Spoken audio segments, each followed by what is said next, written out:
Welcome to the West Wing Week, your guide to everything that's happening at 1600 Pennsylvania Avenue. This week, the president established a new national monument in honor of Cesar Chavez and sat down with Diane Sawyer, while the White House honored educational innovators and 4-H and FFA Champions of Change. That's October 5th to October 11th, or Our journey is never hopeless, our work is never done. Sunday, the president proclaimed the beginning of Fire Prevention Week.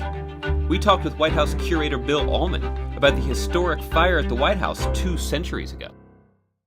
We're standing in a hallway that currently goes underneath the north portico, but when the house opened in 1800, would have been exposed to the outdoors, and all of this wall that's currently not painted would have been painted white, as was the rest of the house, to help protect the original sandstone walls.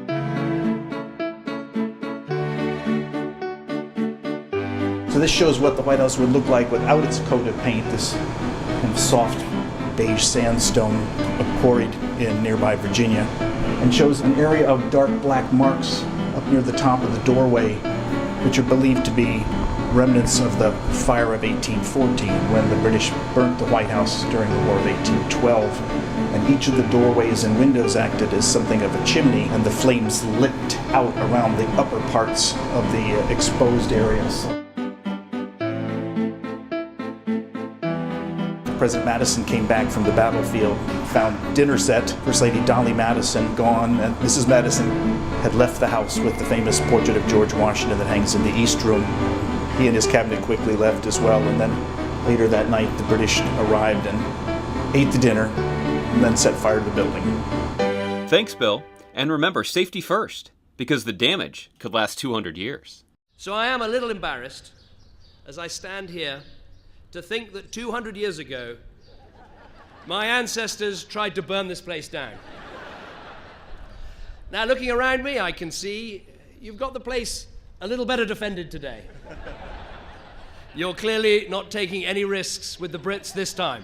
On Monday, the president honored one of the greatest civil rights leaders in American history in establishing the Cesar Chavez National Monument in Keene, California.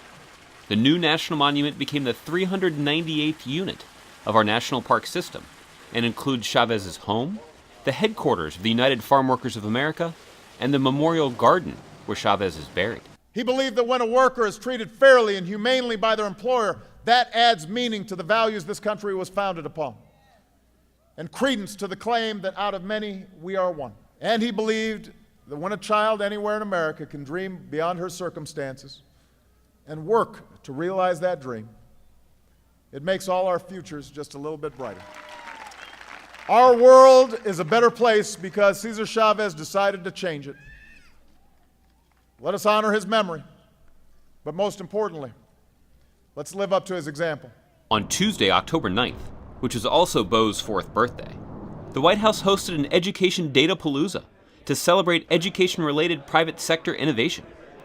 Meanwhile, upstairs, 4-H and FFA Champions of Change gathered to spend the day sharing innovative ways to carry on their tradition of service to community and country. You put your head, hands, heart, and health into your work.